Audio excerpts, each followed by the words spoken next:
जय जगन्नाथ दर्शक बंधु आज फेब्रुआरी 15 तारिख रविवार मुझे आसी आज दिन कतोटी गुरुत्वपूर्ण खबर से भिडियो शेष जाए देखु एवं आपण मान भल पाइबा स्वरूप भिडियो को गोटे गोटे लाइक कर दिंतु आथि सहित आम चैनल को जब नुआ आसी चैनल को सब्सक्राइब कर साइड बेल आइकन को ऑल सेट कर दिंतु जहाँ फल प्रत्येक न्यूज आप सर्वप्रथम पाइपर तेज चलतु आज दिन कतोटी गुरुत्वपूर्ण खबर उपर नजर पकाइबा। आज प्रथम खबर है इंडिया वर्सेस पाकिस्तान मैच रे दुई बड़ परिवर्तन सूचना मिली T20 वर्ल्ड कप 2026 भारत और पाकिस्तान मध्य आज हेबाकु जाउछि हाई वोल्टेज मैच जहां को ऊपर समस्त नजर। तेज भारतीय दल कोलंबोर आर प्रेमदासा स्टेडियम रे T20 विश्व कप 2026 तार परवर्ती मैच खेलिबो।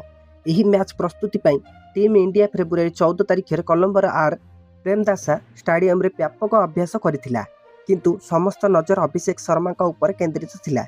अभिषेक टेंशन रे व्यापक बैटिंग करी एही मैच पई निजर फिटनेस प्रमाण करथिले जहा फल रे प्लेइंग 11 रे तांकर प्रत्यावर्तन निश्चित होइथिला।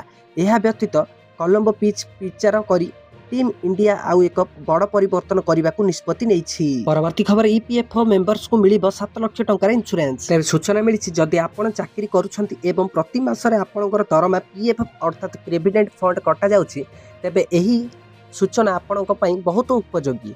अनेक कर्मचारी जानती नहीं जे EPFO केवल PF एवं पेंशन प्रदान करे नहीं बरं मागणा जीवन बीमा मध्य प्रदान करे। एही योजना को EDLI अर्थात एम्प्लॉइज डिपोजिट लिंक्ड इंश्योरेंस कुआ जाए जहां अधीन कर्मचारी परिवार 7 लाख टंका पर्यंत बीमा कवर पाती।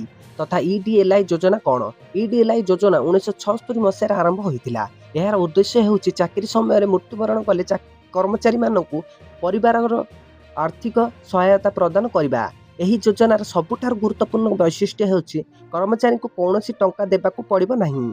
नियुक्तिदाता संपूर्ण प्रीमियम प्रदान करती एवं बीमा ऑटोमेटिक PF अकाउंट सहित लिंक हो जाए आ पृथक भावे आवेदन करिवार कौनसी आवश्यकता नहीं। परवर्ती खबर एबे भारत रे निर्माण हेबो 114 राइफल। एबे सूचना मिली प्रतिरक्षा अधिग्रहण परिषद DSC राइफल जेट पई दीर्घ द्रुतगामी क्षेपणास्त्र एवं रूस निर्मित S-400 एरियल सिस्टम पई अधिक क्षेपणास्त्र क्रय को अनुमोदन करिछि।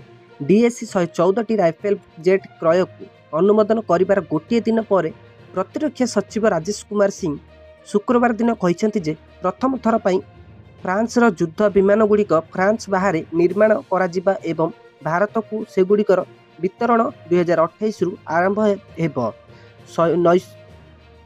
नौसेना वेरिएंट एवं वायुसेना वेरिएंट मिसाइल प्रथमे आसीबो बोली एक सरकारी सूत्रରୁ मिलिथिबा सूचना प्रकाश करिछि जातीय गणमाध्यम times of India.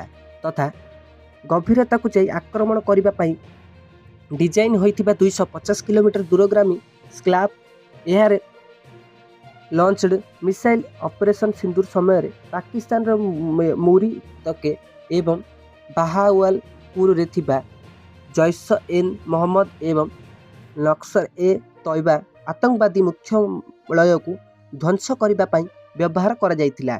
S-400 system गत वर्ष मे मासरे क्लोज मिसाइल व्यवहार करी पाकिस्तान वायु आक्रमण को मध्य फंड करिथिला।